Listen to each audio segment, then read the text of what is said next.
She left before the sun came up. No note. No explanation. Just her cleaning cart still in the hallway and the locker key sitting on the shelf like a quiet goodbye. Like she had never been there at all. Like one night could be folded up and left behind without consequence. She was wrong about that last part. His name was Kang Joon, CEO of Shin Group. The kind of man whose name made other powerful men sit up straighter. Seoul feared him, respected him, and talked about him in careful whispers the way people talk about storms. He was 39 years old, cold-eyed, precise, and completely in control of everything in his world. Everything. Until the morning he walked into his 32nd floor office, looked at the empty corridor outside his window, and felt something he had not felt in years. Loss. Raw, inconvenient, embarrassing loss. Over a woman whose last name he had not even thought to ask. Her name was Amara, and she had just become the most important problem of his life. Welcome back to Cross-World Romance Besties. If you are new here, pull up a chair because this story is about to take you somewhere you did not expect to go. Please like this video, share it with someone who loves a good story, subscribe so you never miss what comes next, and drop a comment telling me where in the world you are watching from. Now, let us begin. Amara had been cleaning the 32nd floor of Shin Group for 11 months before Kang Joon ever truly saw her. That was not unusual. People like her were designed to be invisible in buildings like this. The uniform helped. The cart helped. The way she moved, quietly, efficiently, without drawing attention, helped most of all. She had learned early that invisibility was a kind of safety. It kept expectations low and complications lower.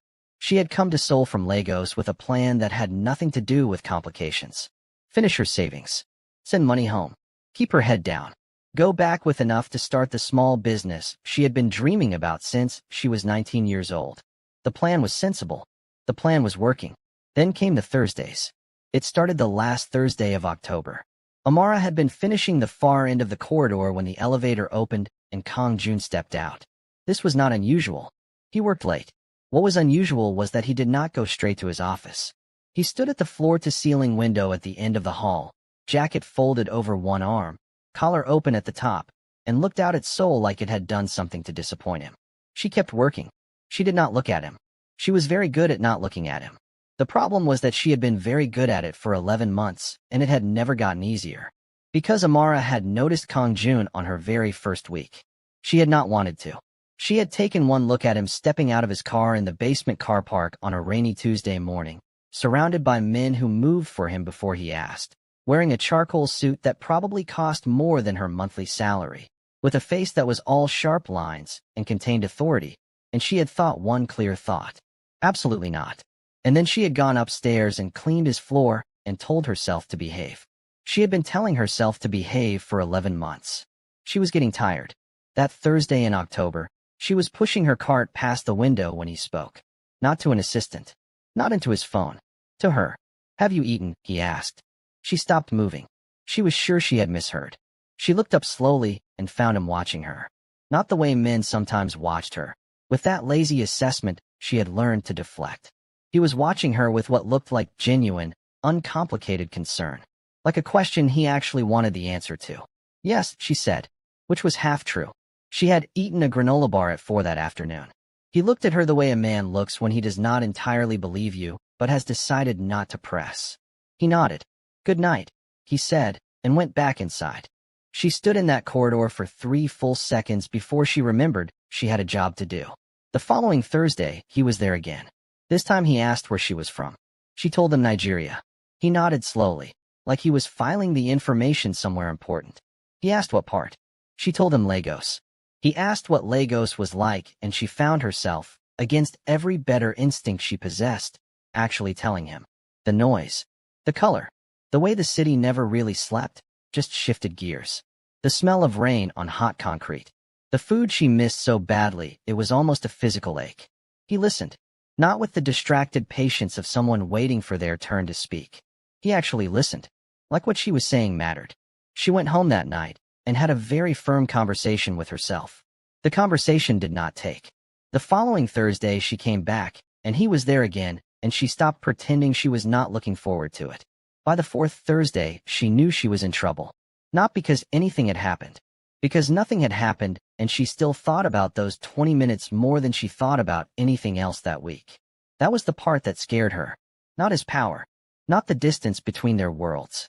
The part that scared her was that when he looked at her, she did not feel like the cleaner. She felt like Amara. Just Amara.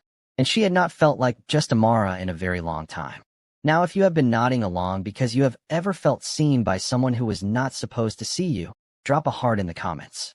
And if you are not subscribed yet, hit that button now, because this story is about to get very complicated very fast. The night everything changed was a Friday in the third week of November.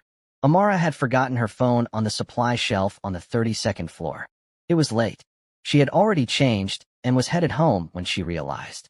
She went back up in the service elevator, planning to be in and out in under 3 minutes. The floor was dark except for the light coming from under Kang Joon's office door. She had assumed he had left. She retrieved her phone from the supply shelf and was turning to leave when his office door opened. He stopped when he saw her. She stopped when she saw him. He looked different in this light. Or maybe she was different. Maybe 11 months of carefully maintained distance had run its course and her defenses had simply decided they were done. He had his sleeves pushed up to the elbows and his hair was slightly out of its usual order, like he had been running his hands through it. He was holding a glass of water, and he looked, for the first time in 11 months of watching him from the corner of her eye, tired. Not tired the way powerful men pretend to be tired so people know they are working hard.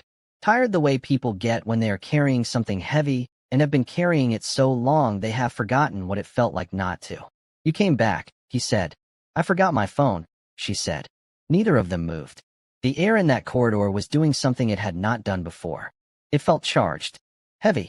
Like the moment before a storm makes its decision. He set the glass down on the ledge beside him and crossed the corridor toward her. Not fast. Not careless. The way a man moves when he has made a decision and is no longer pretending he has not made it. He stopped in front of her. Close. Close enough that she could see the exact color of his eyes in the low light. Dark and steady and fixed on her face like she was the only thing in his field of vision. He raised his hand and tucked a loose braid behind her ear. That was all. Just that. It undid 11 months of careful discipline in the space of one breath. She did not step back. She did not say the sensible thing. She looked up at him, and every wall she had built, every conversation she had had with herself, every reminder that men like him did not end up with women like her, every single carefully constructed defense, came down quietly and completely. And she let them fall. What happened next was not reckless. It did not feel reckless. It felt like something that had been decided a long time ago by a part of her that was smarter and braver than the part that gave herself lectures. It felt like the most honest thing she had done in 11 months in this city. It felt, terrifyingly, like coming home. Afterward, she lay in the stillness with the city glowing 40 floors below and listened to his steady breathing and felt the full weight of reality settle over her like a stone. He was Kang Joon. His name was on the building. His picture was in financial newspapers. He had dinner with people who ran countries. And she was the woman who cleaned his floors every morning before he arrived. And she had just done the one thing she had spent 11 months telling herself absolutely not about. She lay there for 2 hours. She did not sleep. She watched the city outside turn from black to deep blue, and she thought about every possible version of what tomorrow looked like. None of them were comfortable. All of them involved a morning where he woke up, looked at her in the full light of day, and remembered exactly who she was and who he was and the considerable distance between those two things. She had seen that look before. Not from him, but she had seen it. She knew what it cost. She was not going to wait for it. By the time the sky outside had begun to turn gray at the edges, she had made her decision. She gathered her things without a sound. She looked at him once. Just once. He was asleep, one arm stretched across the space she was leaving, his face relaxed in a way she had never seen it during the day, younger somehow, softer. She almost stopped. She knew if she looked any longer she would. She turned away. She walked out of the office. She took the service elevator down. She went to the locker room, emptied her locker, placed the key on the shelf, and walked out of Shin Group headquarters into the gray soul morning without looking back. By 9 that morning her name had been pulled from the roster. By noon no one could explain where she had gone. By that evening Kang Joon was standing in the empty locker room, holding a small silver key and asking questions that nobody on his staff had the answer to. His head of security had never seen him like this. Not after hostile takeovers. Not after boardroom ambushes. Not after any of the considerable number of difficult situations that had tried and failed to rattle Kang Joon over the years. He looked like a man who had reached for something and found the space where it used to be. "Find her," he said. That was all. Just that. 2 words and a voice his staff had learned meant the conversation was over and the work had already begun. She had a 2-day head start, and she had used it carefully. Amara had moved out of her small apartment in Mapogu by Saturday morning. Her friend Yemi, who worked at a cafe in Hongdae and had been listening to Amara not talk about Kang Joon for the better part of a year, took one look at her face when she showed up at her door with 2 bags and a very controlled expression and did not ask a single question. She just opened the door wider. This was why Amara loved Yemi. Yemi understood that some situations needed tea first and questions much, much later. "How bad?" Yemi asked, putting the kettle on. "I don't want to talk about it," Amara said. "Okay." Yemi put 2 cups out. Scale of 1 to catastrophic. Amara sat down at the kitchen table and put her head in her hands. "Yemi, I'll get the good biscuits," Yemi said. She stayed at Yemi's for 3 days. She applied for 2 cleaning positions at hotels on the other side of the city. She did not go near Gangnam. She did not think about the 32nd floor. She was very, very bad at not thinking about the 32nd floor. On the 3rd day, she was in the middle of a very serious attempt to stop thinking about Kang Joon when her phone rang. Unknown number. She ignored it. It rang again. She ignored it again. On the 4th call, she answered it with the specific energy of someone who has run out of patience for the universe. "Miss Amara." The voice was not Kang Joon's. It was male, careful, professional. "My name is Director Shin. I work for Kang Joon SSI. He would like to meet with you." She hung up. The phone rang again immediately. She stared at it for a long moment. Then she turned it face down on the table, went to Yemi's kitchen, and made herself a very strong cup of tea. Yemi appeared in the doorway eating a biscuit. Was that him? "His assistant," Amara said. Yemi raised an eyebrow. "He sent his assistant?" "He did." "Amara." Yemi set down her biscuit with the gravity of someone about to say something important. "The man sent his assistant. That means he is looking. Men who do not care do not send their assistants. Men like him send assistants for everything," Amara said. "It means nothing." Yemi looked at her for a long moment. "You like him. I do not want to discuss this. You have liked him for 11 months. Yemi, I am warning you." "And something happened," Yemi said, reading Amara's face with the accuracy of someone who had known her for 4 years. Her eyes went wide. "Something happened." Amara drank her tea. Yemi sat down slowly. "Oh," she said. "Oh, Amara. Please do not." "Okay." Yemi picked her biscuit back up. "But I want you to know that running is only going to work for so long. Especially if he is actually looking." "He will stop looking," Amara said. "Men like him always stop looking." She was wrong about that.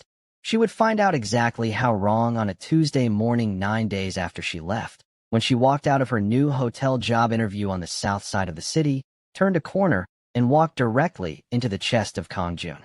She stumbled back. He caught her arm. Both of them went completely still. He looked exactly the same.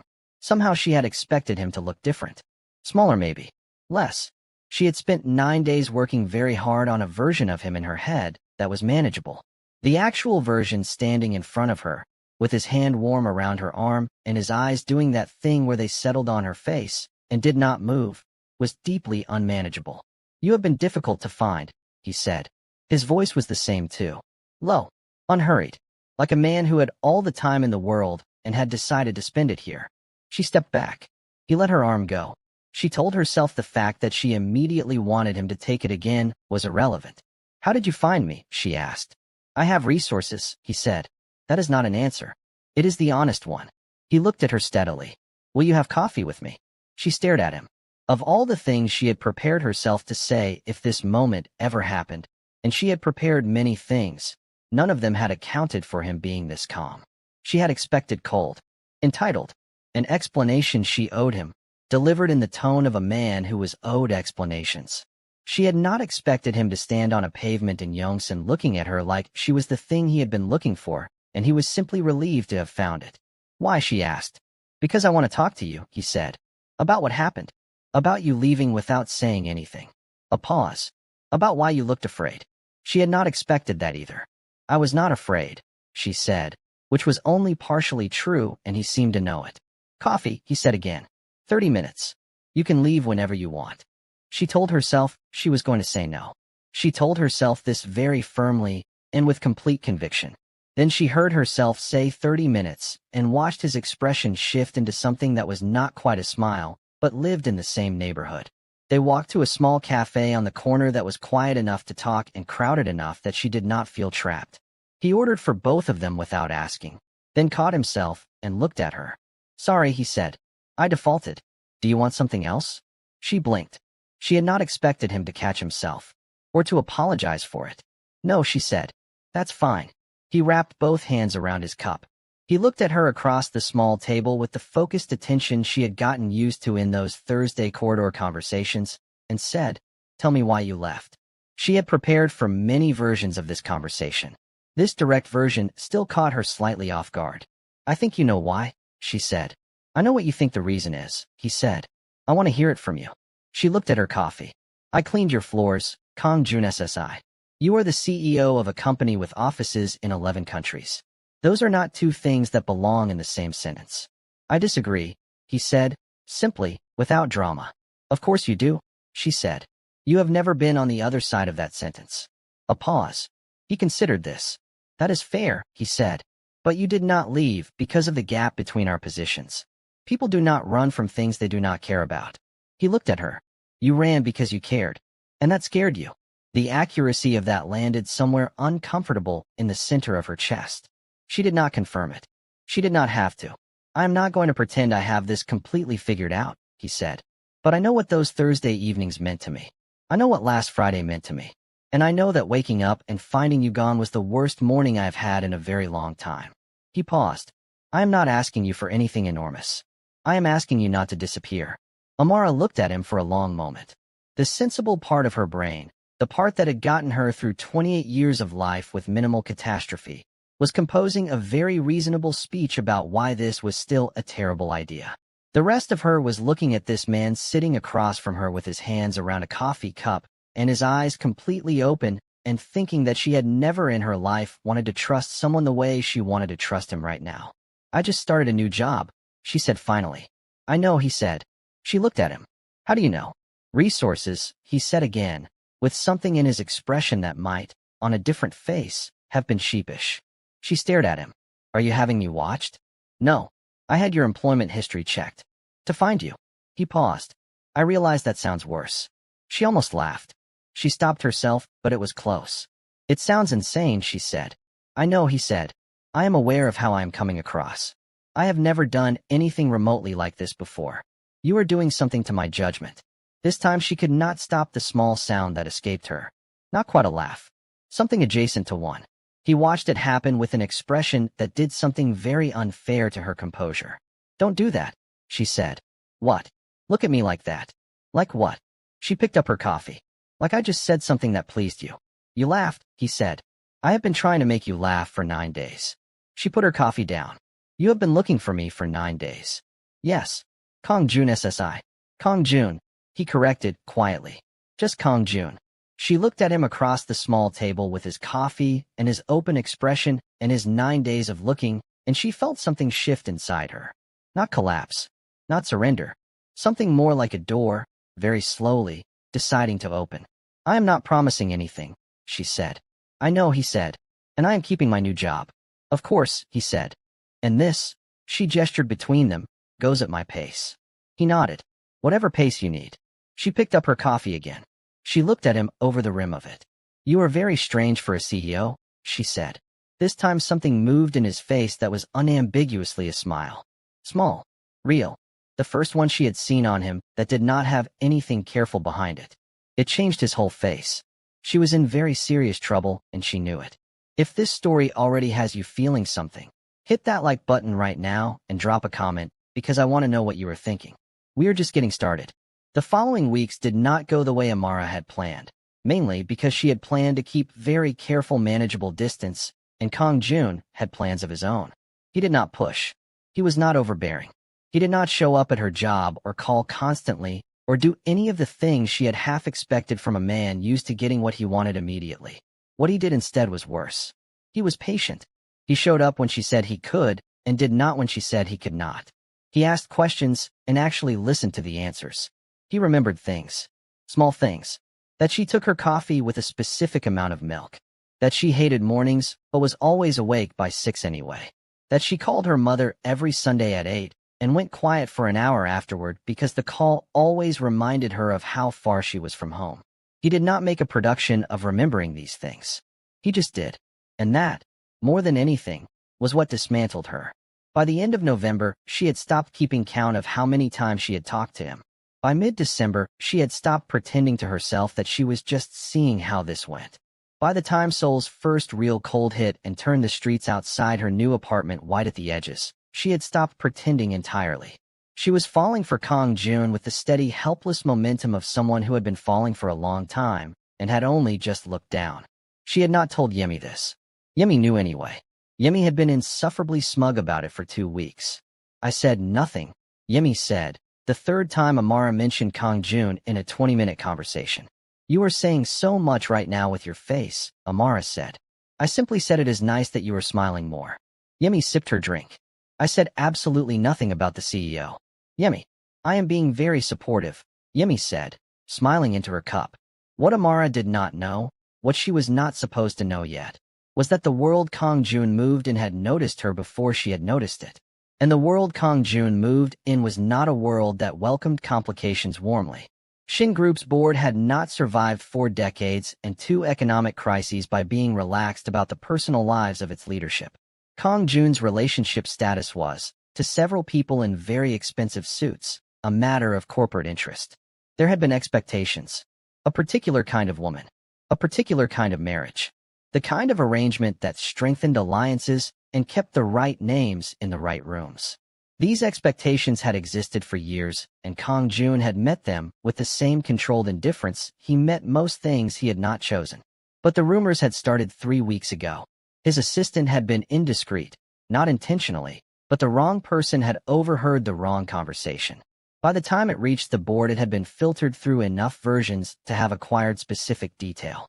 The CEO had been seen having coffee in Yongsan with an African woman. Not a business contact. Not a client. A woman who until recently had been employed as cleaning staff in their own building. The board meeting that followed was, by all accounts, exceptionally uncomfortable. Kang Joon sat through it with his hands flat on the table and his face doing nothing. He let them finish. He let Director Park, who was 73 years old and had the energy of someone who had spent decades being right about things, lay out the full range of concerns in exhaustive detail. Then he said, very quietly, "Are you finished?" Director Park was not finished. He had several more points. Director Park, Kang Joon said, with a particular quality in his voice that made 3 people in the room shift in their seats. Shin Group's quarterly results are up 14%. Our expansion into the European market is ahead of schedule. Every strategic decision I have made in the last 7 years has been correct. My personal life is mine. A pause. This meeting is over. It was over. But the board's interest was not. 2 days later, a story appeared in a minor entertainment news outlet suggesting that Shin Group's CEO had been seen in the company of a foreign national with no notable background, an insinuation about the nature of the relationship, and a photograph taken without either of their knowledge outside the Yongsan Cafe. The photograph was unflattering. The language was careful enough to avoid legal action and unpleasant enough to accomplish its purpose. Amara saw it on a Tuesday morning on her phone while she was getting ready for work. She sat down slowly on the edge of her bed and read it twice. Then she put her phone face down on the mattress and stared at the wall. This was exactly what she had known would happen. This was the version of tomorrow she had seen at 4 in the morning 11 months ago, when she had first started having serious conversations with herself about keeping her eyes on the floor. She was not equipped for this world. She did not want to be in anyone's headline. She did not want to be someone's scandal or someone's controversy or someone's foreign complication. She was 28 years old, and she had come to Seoul with a plan, and that plan had not included any of this, and she should have known better. Her phone rang. Kang Joon's name on the screen. She answered it. "Have you seen it?" he asked. "Yes," she said. "I want you to know that I am handling it," he said. "Whoever planted that story will not be doing it again." Kang Joon. She stopped. "Tried again. This is not something you can just handle. This is what I was afraid of." This is exactly what I was afraid of. I know, he said, and I want to talk to you about it. Tonight. Can I come to you? She pressed the heel of her hand against her sternum. I don't know. Amara. His voice dropped to something quieter. Something that had none of the CEO in it at all. Please don't disappear again. She closed her eyes. Tonight, she said. 7 o'clock. He was there at 6:55. Of course he was. She opened the door and he was standing in the hallway in a dark coat with the soul cold still on him, and he looked at her the way he always looked at her, like she was the thing he had been navigating toward all day, and she felt it do exactly what it always did to her chest, which was deeply unfair considering the conversation she needed to have. She let him in. She had made tea because she needed something to do with her hands. They sat at her small kitchen table, and she wrapped both hands around her mug and looked at him. I am not good at this, she said. Attention. Being in the middle of things. I came to Seoul to work and save money and go home and start something quiet. I was not supposed to be anyone's anything. I know, he said. And you have a world I do not belong to, she said. Boards and expectations, and people who are going to write things and have opinions, and I am not equipped for that. I am not built for being looked at. He was quiet for a moment. Then he said, May I say something? She nodded. I did not choose my world, he said. I was born into it, and I have spent 20 years running it because it was what was required of me. I have not, in those 20 years, wanted to bring anyone into it. I did not want to subject anyone to it. He looked at her steadily. And then I noticed you, quietly doing your work and not asking for anything and not performing for anyone, and just being entirely and unapologetically yourself in a building full of people who perform every hour of every day. And I could not stop noticing you. A pause. I am not asking you to enter my world without protection. I am asking you to let me stand between you and the parts of it that would hurt you. Amara looked at him for a long moment. That is a very large thing to ask, she said. I know, he said. I have earned nothing yet. I know that. I am just asking you not to leave before I have the chance to. She looked down at her tea. She looked back up at him. The article, she said. What actually happens with that? My legal team will request a retraction and an apology, he said. They will get both. The outlet that published it has been on the wrong side of us before, and they know what that costs. He paused. But the more important thing is finding who provided the photograph and the story. Someone from inside the company. I have people working on that. You're bored, she said. He was quiet for a moment. Possibly. They do not want you with someone like me, she said. They do not get a vote, he said, without any heat. Simply, the way he said everything that was actually important to him. She looked at this man sitting at her small kitchen table in her small apartment in Yongsan, the CEO of one of Seoul's most powerful companies, who had spent 9 days looking for her, and 6 weeks being patient, and had just told a room full of powerful people that his personal life was his own and shown up at 6:55 because she had said 7 o'clock. And she thought about 11 months of keeping her eyes on the floor and 2 hours of lying awake in the dark, making herself leave, and 9 days of pretending she was fine. She thought about what Yemi had said. Running only works for so long. Stay for dinner, she said. Something moved in his expression. Quiet. Warm. Yes, he said. They had dinner at her kitchen table with street food she had picked up on the way home because her cooking was something she was still working on, which she told him frankly, which made him smile. They talked the way they had talked in those Thursday corridors, easily, like the conversation had been waiting and was simply picking back up. He told her things about his work she suspected he did not tell many people. She told him things about Lagos she had not told anyone since she left. By the time the city outside had gone fully dark, they had been talking for 3 hours, and she had forgotten to be afraid for most of them. He left at 10. At the door he stopped and looked at her. I will take care of the article, he said. I know, she said. He looked at her for one more moment. Then he said, Good night, Amara, and left. She stood at her closed door for a full 30 seconds. Then she went and called Yemi. He stayed for dinner, she said. Yemi made a sound that could only be described as victorious. But the board was not done, and neither were the forces that had decided Kang Joon's future long before he had any say in it. If you are invested in this story right now, hit that subscribe button and drop a comment. This is about to take a turn, and you need to be here for it. Her name came up 3 days later in a dinner Amara knew nothing about. Kang Joon's mother, Chairwoman Oh Soo-jin, had requested the presence of 3 board members for a private dinner at the family estate in Songbuk-dong. Amara's name was mentioned with photographs. There was a conversation about the direction of the company and the importance of certain kinds of alliances. Chairwoman O was not a woman who made scenes. She made decisions, quietly, with the permanent confidence of someone who had always been obeyed. She made one now. 2 days after that dinner, Amara was followed. She did not know this at first. She was walking back from the market near Yemi's neighborhood on a Saturday afternoon, bags in both hands, when she noticed the same black car for the third time in 20 minutes. She told herself she was being paranoid. She walked faster. The car stayed at the same distance. She turned a corner.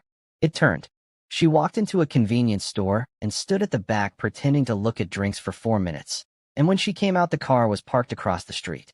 She called Kang Joon. He answered on the second ring. She told him in a low, controlled voice exactly what was happening. There was a pause.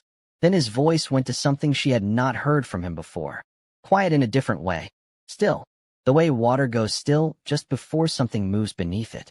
Stay inside somewhere public, he said. I am coming. He was there in 11 minutes. She counted because she needed something to count. He arrived in his black car and was out of it before it had fully stopped, walking toward her with the focused energy of a man who had moved through difficult situations before and was very clear on what needed to happen. He reached her, looked her over once, and then turned to look at the black car still parked across the street. His jaw tightened. He took out his phone and made a call. He said very little. What he said very quietly. The call lasted 40 seconds. Within another 2 minutes, a second vehicle arrived, and 3 men she recognized as his security team got out. The black car left. She watched it go. Kang Joon turned back to her. He looked at her face, reading it, and then he did something she had not expected. He reached out and took her bags from both her hands without asking, and said, "Are you all right?" She was shaking slightly. She had not noticed until he asked. "I am fine," she said. "You are not," he said. "And that is all right. You can tell me." She looked at him. "Who sent that car?" He looked at her for a moment. His expression said the answer before his mouth did. She understood. "Your family," she said. "I am going to handle this," he said. Kang Joon. Her voice came out steady even though she did not entirely feel it. "I need you to be honest with me. What are we actually doing here? Because I can manage a bad newspaper story. I am 28 years old, and I have managed harder things than a bad newspaper story. But I cannot manage being in the middle of something I do not fully understand. If there are people in your world who consider me a threat worth following, I need to know." He was quiet. She watched him make a decision. "Come with me," he said. He took her to his apartment. Not the office. Not a public place. His actual home, which was on the 48th floor of a building in Gangnam that felt like a different category of city from the one she lived in. She sat on his couch, and he sat across from her and told her the truth. The board. His mother. The expectations that had been in place since he was old enough to understand what Shin Group was and what it needed from him. The kind of woman who had been identified, years ago, as the appropriate match for its CEO. The fact that those expectations had never become an engagement because no one had ever managed to matter enough to him. The fact that she was the first person in a very long time who had mattered. The fact that his mother now knew it and considered it a problem that required management. The car was a message, he said. Not a threat. A reminder that they are watching. That is still a threat, she said. Yes, he said. It is. He leaned forward. I am not going to let anything happen to you. I know you believe that, she said. But you are one person. I am not one person, he said quietly. I am Kang Joon. And the people who sent that car are going to remember what that means. She looked at him across the space of his spare, beautiful apartment and thought about the couch she was sitting on and the view outside his window and the man in front of her who had just told her she was the first person in a long time who had mattered and was looking at her like she was both the problem and the solution. Your mother wants to meet me, she said. Not a question. He blinked. Not yet. That is not. Kang Joon. She looked at him steadily.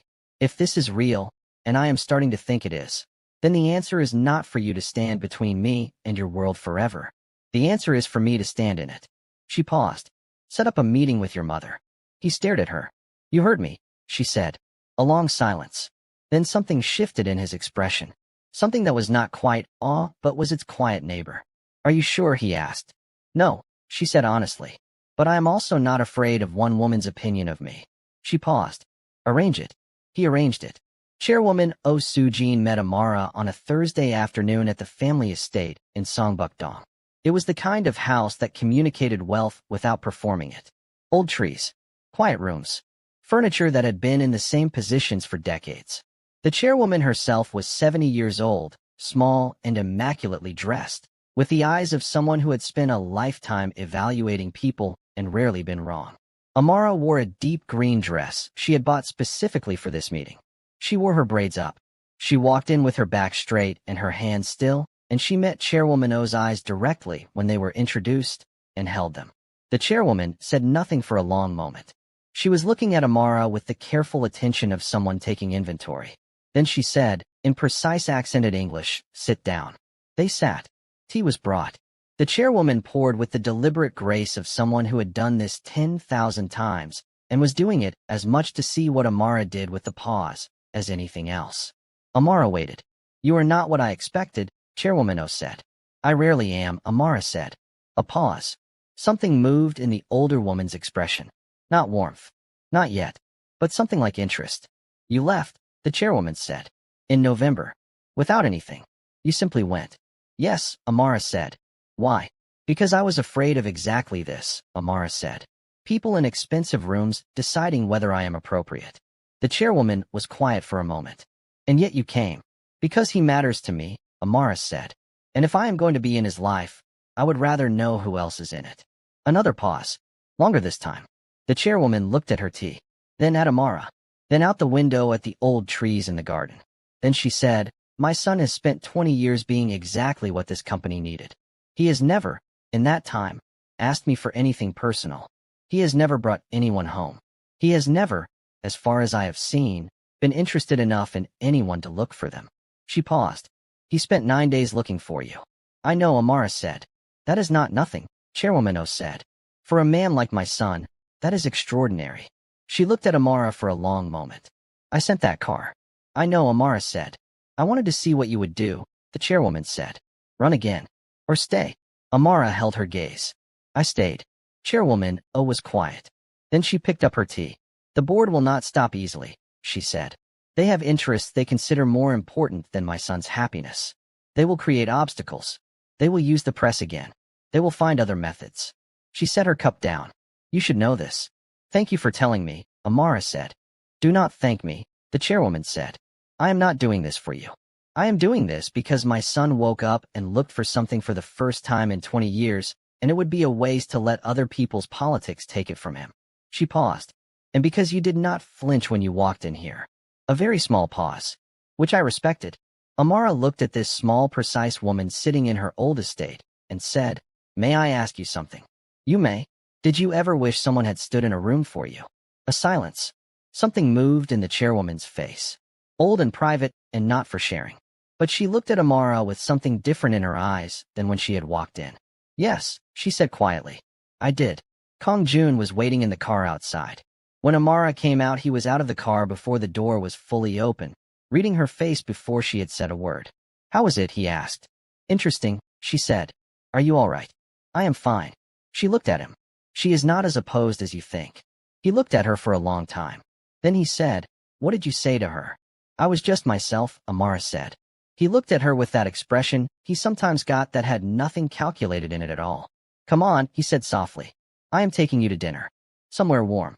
It was at dinner, at a small Korean restaurant in Mapo that he had chosen specifically because she had once mentioned she loved the neighborhood, that the next thing happened. And this one she had not planned for. A man at the bar had been watching her since they walked in. She noticed it in the peripheral way women develop for managing this kind of attention. She did not say anything. She focused on Kang Joon, on the meal, on the warmth of the restaurant, and the sound of the city outside. But the man at the bar got up after 20 minutes, walked over, and stopped at their table. He was good-looking in a loud kind of way. He smiled at Amara like Kang Joon was not sitting directly across from her. "Excuse me," he said in English. "I just wanted to say you are absolutely stunning." Amara opened her mouth to respond politely and move on. Across the table something happened to Kang Joon's face. Nothing dramatic. Nothing anyone watching casually would have clocked. His expression simply went very still. The way a room goes still when the temperature drops.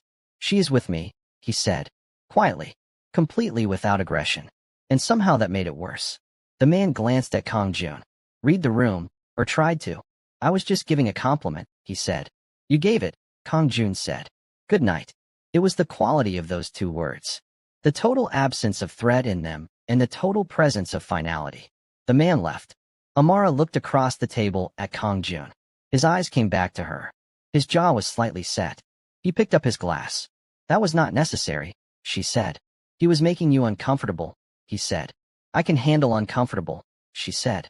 I know you can, he said. I did not like it anyway. He looked at her. Completely direct. I am possessive of you. I know that is not a particularly modern thing to admit. But you should know it. I am not going to pretend otherwise. She looked at him across the table. Kang Joon. Yes. I can handle myself. I know. But, she paused, I do not actually mind that you said that. Something shifted in his expression. He set his glass down. No. No, she said. Just do not make a habit of doing it before I have had a chance to handle it myself. Agreed, he said. A pause. For the record, you are absolutely stunning. She pressed her lips together to keep from smiling. She was not entirely successful. Eat your food, she said. He smiled. Wide and real and entirely his. She had counted exactly 4 of those in the time she had known him. This was her favorite one. They were walking back to his car after dinner when it happened. She heard them before she saw them. Footsteps. Wrong rhythm. Too close. Coming from 2 directions at once. She had grown up in Lagos. She knew what it sounded like when something was wrong. She grabbed his arm. He had already clocked it. His hand was already on his phone. He pulled her behind him in one movement, his body between her and the street, and said 2 words into the phone. 2 words, and 3 men appeared from apparently nowhere within 40 seconds. She would have been more impressed if she was not trying to manage the adrenaline currently working its way through her system. For men in dark clothing had come to a stop on the pavement ahead of them. Not thugs. Something worse. Organized. Deliberate. The kind of people who had been given an instruction by someone with resources. Kang Joon SSI, one of them said. His Korean was polished. Chairman Dae sends his regards. Kang Joon's security moved. Amara did not have time to understand everything that happened next. What she understood was that Kang Joon's hand found hers in the middle of it, and did not let go. What she understood was that within 3 minutes it was over, and they were in his car, and moving, and his hand was still in hers. She looked at his profile in the dark of the car. Chairman Dae, she said. Who is that? A board member, he said, looking out the window, his voice controlled. Who just made a very significant mistake. Are you all right? She asked. He turned to look at her. His expression did something complicated. Are you? He asked. I asked first, she said. He looked at their joined hands. I am fine, he said. I am angry. But I am fine. His hand tightened around hers. I am sorry. You should not have been in the middle of that. Do not apologize for other people's actions, she said. He looked at her for a long moment. Amara. I know, she said. I know this is a lot. I know this is more than coffee in Yongsan and Thursday evenings and dinners in Mapo. I know what I walked into. She looked at him steadily. I am still here. Something moved in his face. Deep and quiet, and not for showing lightly. Why? He asked. Genuinely. She thought about it. Because you spent 9 days looking for me, she said. And you apologized for ordering my coffee before I could say anything. And you remembered about my Sunday phone calls home. And you drove to pick me up in 11 minutes when I called you scared. And you sat at my kitchen table and told me the truth when you could have managed what I knew. She paused. Those are not small things. He was quiet for a moment. The city moved past the window.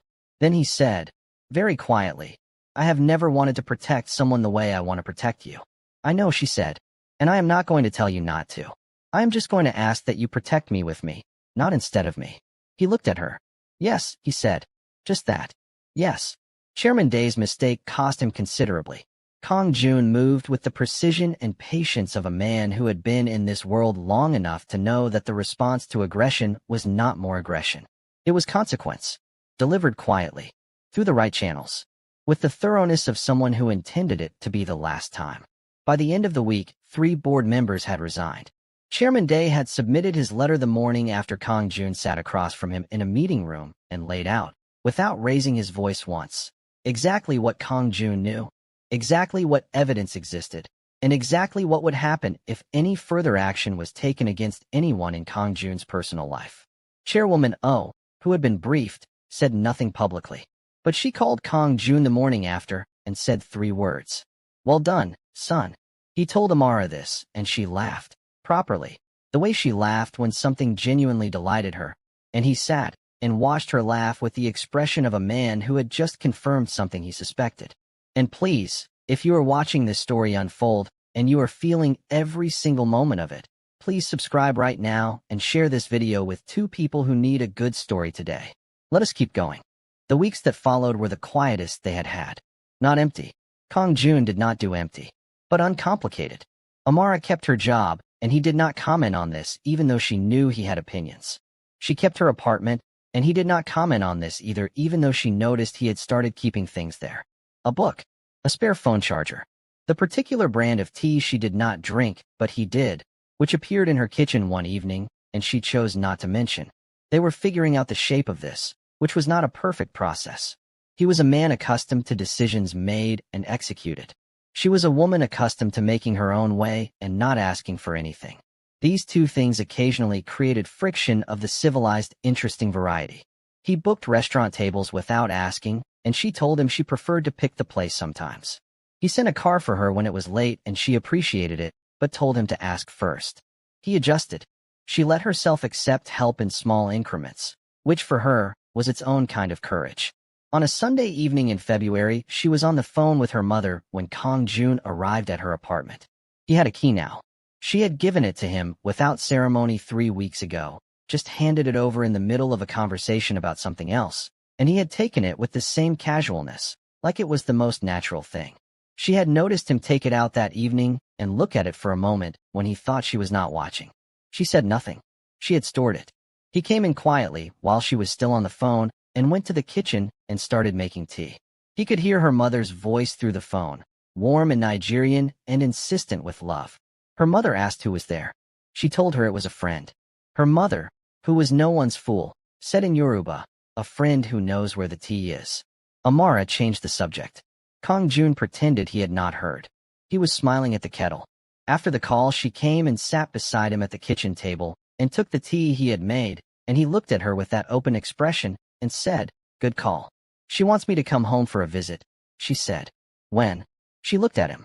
"She also wants to know about the friend who knows where the tea is." He was quiet for a moment. Then he said, "I would like to meet your mother." She stared at him. "Not immediately," he said, "but eventually. If you decide that is where this is going."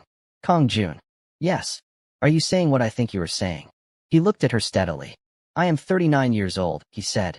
"I have been running a company since I was 29. I have been careful and precise and deliberate about every significant decision in my professional life. I have also, until 11 months ago, avoided being careful or precise or deliberate about my personal life because nothing had ever mattered enough to be careful about." A pause. "You matter. I am telling you this now so you understand that when I say I would like to meet your mother, I mean that I am not figuring out whether this is serious. I already know it is serious. I am trying to figure out how to show you that." Amara looked at this man sitting in her kitchen with her tea and her key in his pocket and his open, unhurried face, and she thought about 11 months of not looking, one Friday night, 9 days of running, and the last 3 months of choosing, every day, to stay. "My mother is going to terrify you," she said. Something moved in his expression, warm and real and quietly delighted. "Good," he said. She leaned across the table and kissed him. Just like that. Simply and completely, like a decision made with the whole self. He was very still for a moment, like he was making sure this was actually happening. Then he kissed her back with the contained total attention he gave everything that mattered to him. And the soul night outside was cold and full, and the kitchen was warm, and she thought that this was the most honest she had been in her adult life, and it felt like the beginning of everything. The months moved forward. Spring came to Seoul in the tentative way it does, testing the air before committing. Amara's apartment had, without anyone designing it, accumulated evidence of 2 people. She had stopped counting whose things were whose. He had stopped asking if he could stay. Neither of them had named what it was because the naming felt unnecessary when the thing itself was so clear. Then her work visa renewal hit a complication. It should have been straightforward. 11 months of clean employment history, a new employer, all the right documentation. But someone, and she suspected she knew the general direction of who, had filed a query with the immigration authority that raised a flag on her application. Nothing formal. Nothing that could be directly traced. Just enough to create a delay. A request for additional documentation. A letter that arrived on a Thursday morning and made her sit down very carefully at her kitchen table. She did not call Kang Joon. She read the letter 4 more times. She called the immigration office and got the careful practiced language of bureaucracy. She called her immigration lawyer. She was told it was a complication, but not insurmountable. She was told it would take 6 to 8 weeks.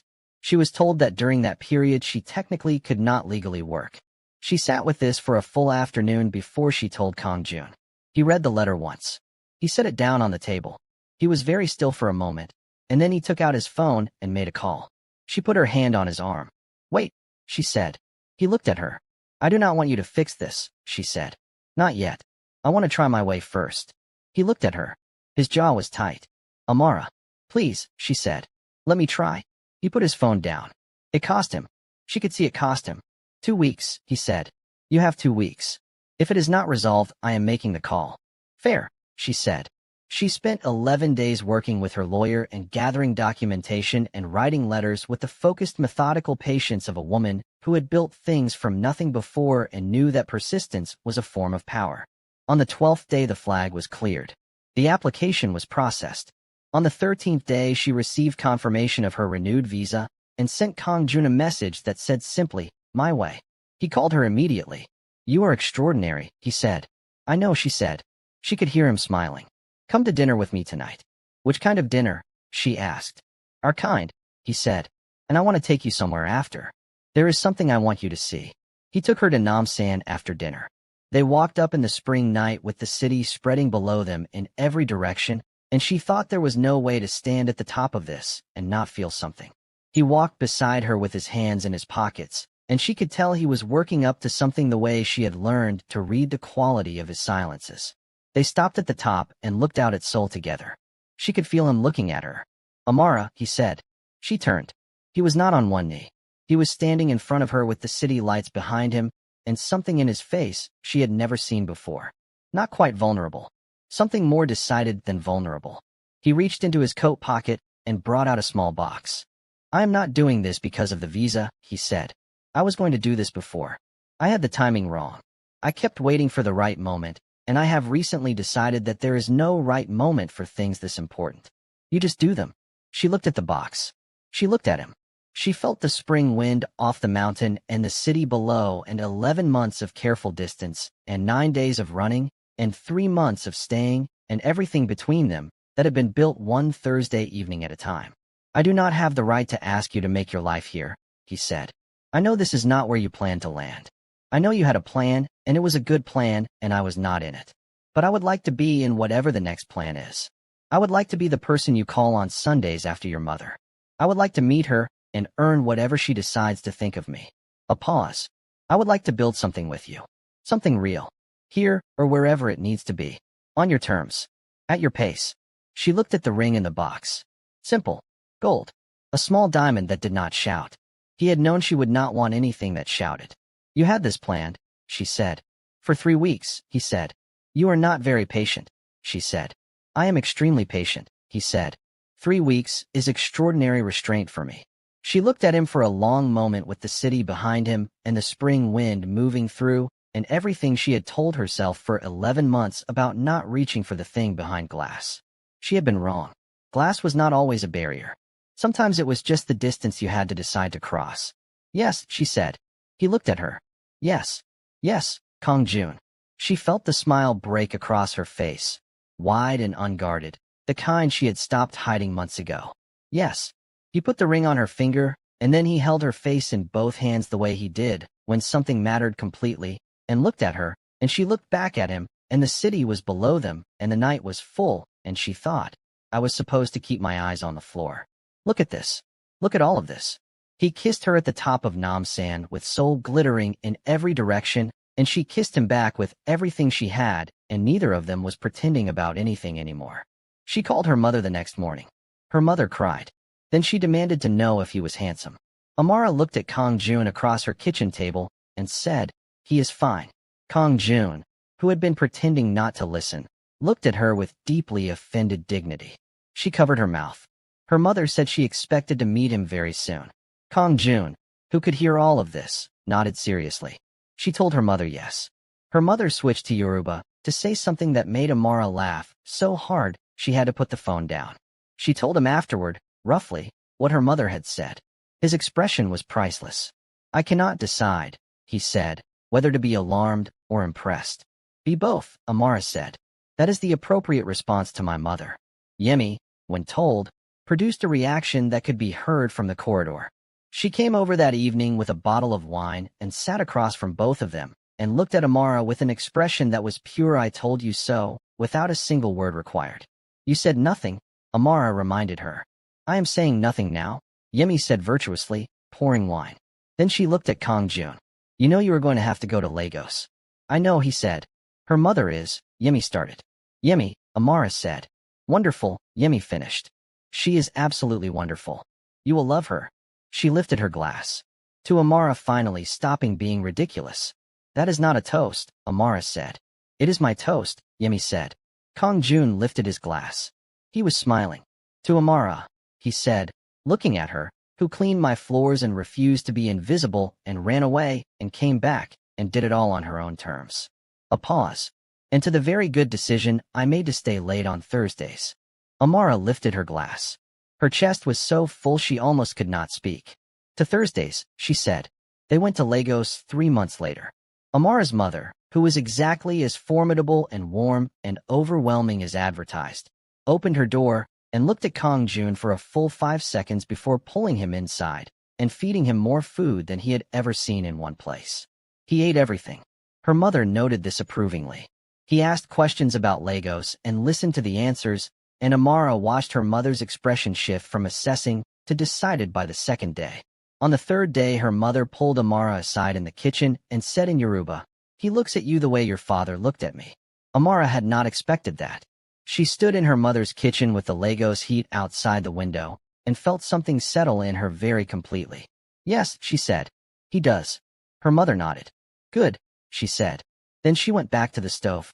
They were married in Seoul in October. Not a large wedding. Not a performance. A ceremony in a garden with 40 people, half of them Amara's family who had flown in from Lagos and were experiencing Seoul with an energy that Kang Joon's usually composed staff found genuinely startling in the best possible way. Yemi was there, and she cried beautifully. Chairwoman Oh was there, and she did not cry, but she held Amara's hand briefly before the ceremony and said, You were exactly right to walk in and sit down. Amara understood what she meant. Kang Joon waited for her at the end of the aisle in a dark suit with his hands folded in front of him and his expression doing that thing it did when something was so important he had gone completely still around it. She walked toward him in ivory with her braids up and the small diamond on her hand and the Lagos warmth still in her chest. He watched her come toward him like she was the answer to a question he had been asking his whole life. He said his vows in Korean first, then in English. And in English, he said things he had never said in any boardroom or any meeting room in any high-stakes negotiation of his career. He said them without notes and without hesitation, and when he finished there were people in the garden who had never met her before who were not entirely composed. She said hers back. She had written them at her kitchen table at 2 in the morning 3 weeks before and read them to herself so many times she could say them from memory. She said them looking at him the way she had been looking at him since a Thursday in October when he asked if she had eaten and she had not known what to do with the question. When the ceremony was over and the evening had settled into warmth and music and her Aunt Gloria teaching Kang Joon's assistant to dance in a way that would be discussed at the office for months, Kang Joon found her at the edge of the garden looking up at the Seoul night. He stood beside her. All right, he asked. More than all right, she said. He took her hand. They stood together looking up at the same sky that had been above his 32nd floor corridor on every Thursday evening for 11 months, while she had been keeping her eyes on the floor. I have something to tell you, she said. He turned to look at her. She looked back at him with the wide, unguarded expression that was just for him. I found out this morning, she said. It is very early. But, he went very still. He looked at her face. He looked at the hand he was holding. He looked back at her face. Something moved through his expression that was not anything she had seen before. Not CEO, not composed, not careful, just Kang Joon. Completely and entirely Kang Joon. Amara, he said. I know, she said. I know. He brought her hand up and pressed it against his chest, against the exact place where his heartbeat was. She could feel it. It was not steady. It was not composed. It was the heartbeat of a man who had just had everything land in his hands all at once. We are going to need a bigger apartment, he said. She laughed. That proper whole laugh that she had stopped hiding months ago. He wrapped both arms around her in the middle of the garden with Soul above them and the music behind them, and her family, and his quietly sharing the same night, and he held her the way he had held things he intended to keep. She had come to Soul with a plan. Quiet. Sensible. Head down. Nothing as inconvenient as love. Look at this. Look at all of this. Sometimes the plan you did not make is the one that fits you best. Sometimes the thing you run from is the thing that was always yours. Sometimes a man who does not know how to stop working learns it. Sometimes a woman who has spent a long time being invisible decides she would like, just this once, to be seen. And sometimes a Friday night and a locker key on a shelf and 9 days of looking is the beginning of an entire life. If this story touched your heart, if you smiled or felt something real, please like this video right now and share it with someone who needs to hear that love does not always look the way you expected, but it finds you anyway. Subscribe to the channel for more stories that make you feel everything. Drop a comment and tell me your favorite moment from this story. I read every single one. Until the next story, thank you for watching all the way to the end. You are my favorites. Every single one of you.